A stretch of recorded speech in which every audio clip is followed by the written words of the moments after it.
What's going on there, YouTube? And welcome to Fresh Comic Stories. Guys, this is the channel where we basically sit down and cover different kinds of comic book stories. Now, guys, today we are going to jump back over to Ultimate Marvel.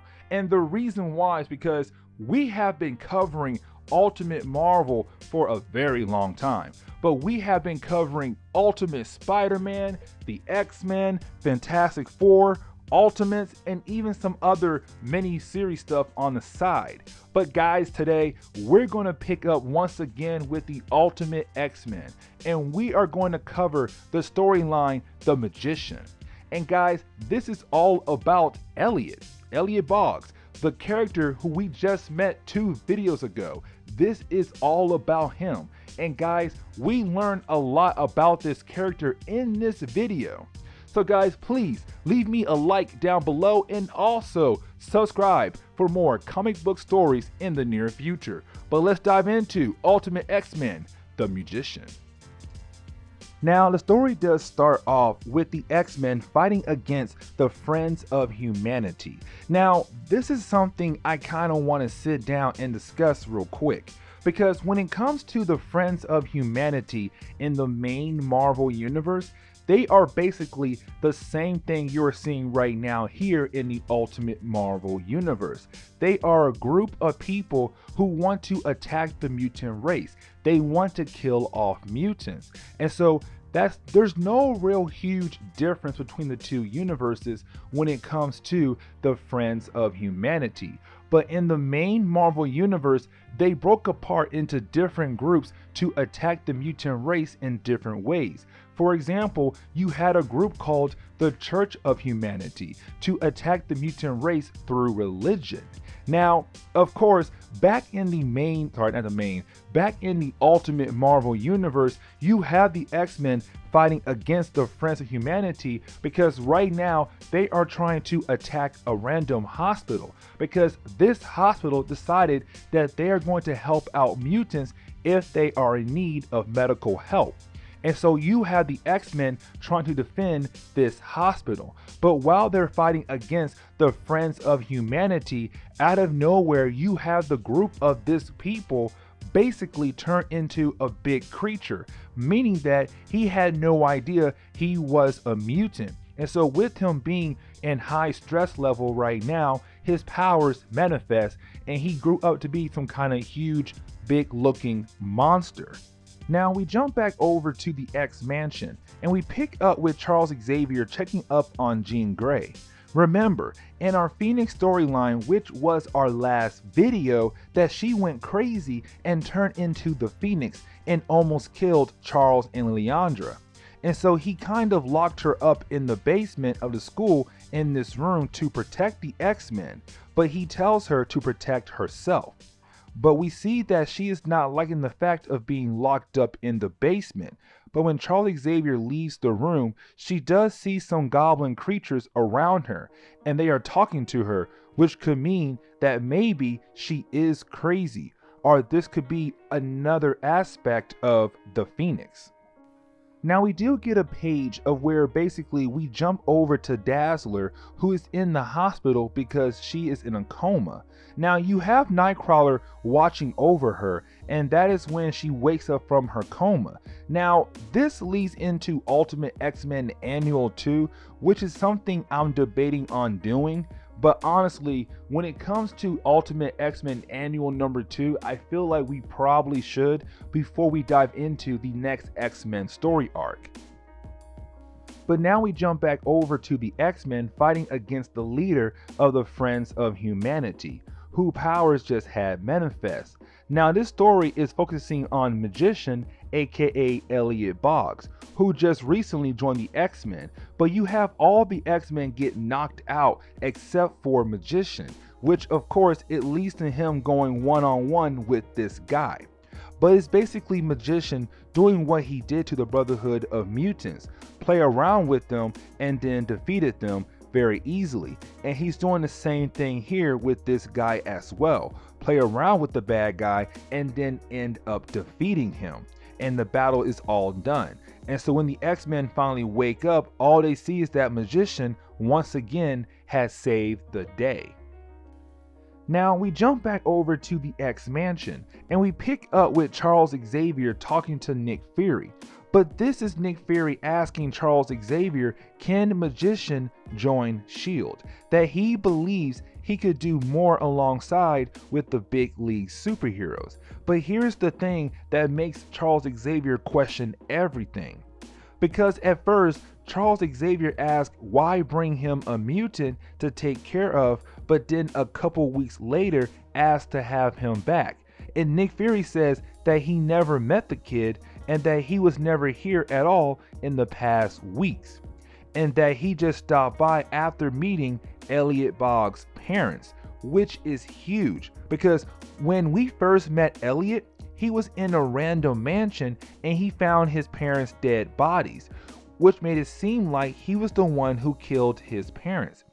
And you have Charles realize that something is going on. Last week, Elliot had no family and Nick Fury brought him in. Now it seemed like everything we saw with Elliot Boggs in the date night storyline was him using his reality warping powers. Now with Charles Xavier and Nick Fury realizing what is going on, that Elliot used his powers to warp the minds of the X-Men, that everything that had happened with him joining the school was him using his powers to make the X-Men believe that Nick Fury was the one who brought him to the school. But really, it was more of him using his powers to make illusions to trick the X-Men. And so you have Charles Xavier and Nick Fury basically say they need to have a conversation with Elliot because he could be a threat to the X-Men and the rest of the world. Now, when the X-Men arrive back to the school and getting ready to go relax, you have Charles and Nick confront Elliot while the rest of the X-Men are around. They straight up ask him if everything that had happened over the past couple weeks that involved him was him using his powers to trick the X-Men. But before Elliot is able to answer the question, you have Cyclops attack Elliot. Because Cyclops knew something was up because of what happened in our last video.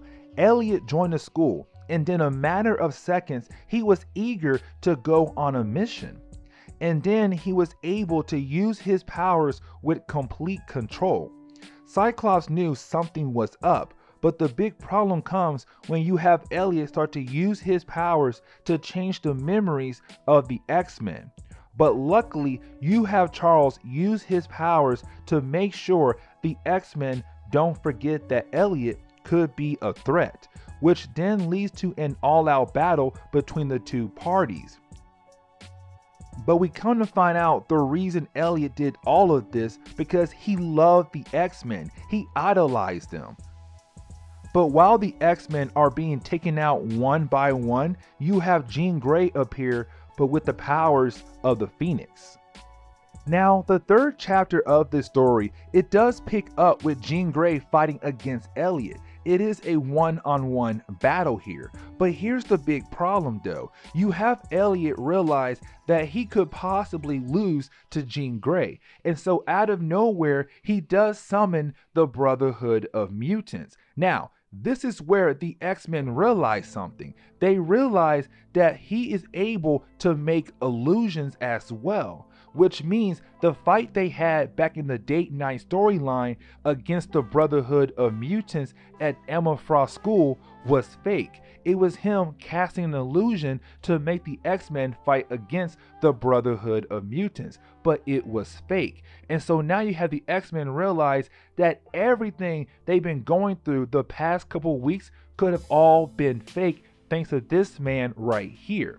But you do have Jean Grey trying to fight against all these different foes, but of course she is unable to fight against this many people at once because she just learned how to use her new powers from the Phoenix.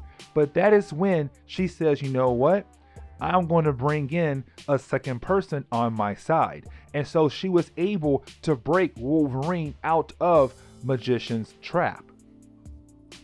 Now, this is really just showcasing Wolverine off again in a comic book.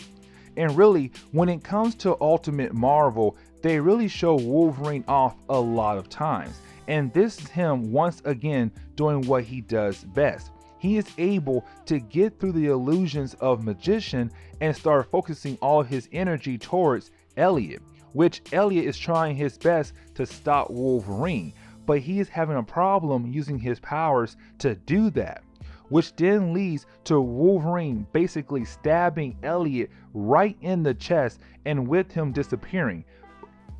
Now, we do jump forward one more day and we pick up with Kitty Pryde outside just thinking about life stuff. But that is when she is greeted by Elliot Boggs, aka the Magician. And the thing is, we just thought he was killed by Wolverine. But you have Elliot say, listen, I used my powers to make it seem like I was killed off, but in reality, I just disappeared. But now I'm coming to talk to you about why I did everything. I want to tell you, I loved you guys. I saw you guys on TV and I fell in love with the X-Men. But when I found out I was a mutant, I was hoping that one day I'll be able to join you guys. And this is where you have Elliot say, my powers have a mind of their own. That basically his powers were trying to give Elliot everything he wanted. He wanted to join the X-Men. And so his powers say, cool, listen, we have our own mind here. And so we're going to help you reach your goal, which is to join the X-Men. And so everything that happened at that mansion in the field with S.H.I.E.L.D. and his supposedly fake parents' dead bodies, that was his powers doing. His powers were doing that on their own to give what Elliot wanted. He wanted to be part of the X-Men. And so he tells Kitty Pryde, listen, I'm sorry for all of this, but I must disappear and learn how to control my powers. And he disappears once again and make her forget that they even had this conversation. Now, two more things happen before the book closes. The first thing that happened is you have Colossus just walking around the school looking for anybody, but he runs into Nightcrawler, and that is when you have Colossus once again try to talk to Nightcrawler, because in the past couple storylines, Nightcrawler has been kind of moving away from the X-Men, trying to not talk to them. And so you have Colossus kind of like, hey man, you okay? And that is when you have Nightcrawler attack Colossus and disappears, because Nightcrawler hates Colossus, because Colossus never told Nightcrawler that he is gay. He's kind of like, I feel like if we're best friends, that is something you should tell me. You should have told me that you are gay. But also, Nightcrawler, he does not like gay people because he feels like that's a huge sin. And so you have Nightcrawler kind of like, I'm out. I can't be here. And again, this leads into Ultimate X-Men Annual number 2, which I'm debating on doing. But then we jump over to Charles Xavier. And right now you have Charles Xavier on a date with Lilandra once again. Now, of course, this is more of them just sitting down and talking about everything that happened with the Phoenix and school funding and all that stuff. But of course, you have Xavier read her mind, and we come to find out that Lilandra, she wants to go home with Charles and have some fun time with him. And that is how the story ends.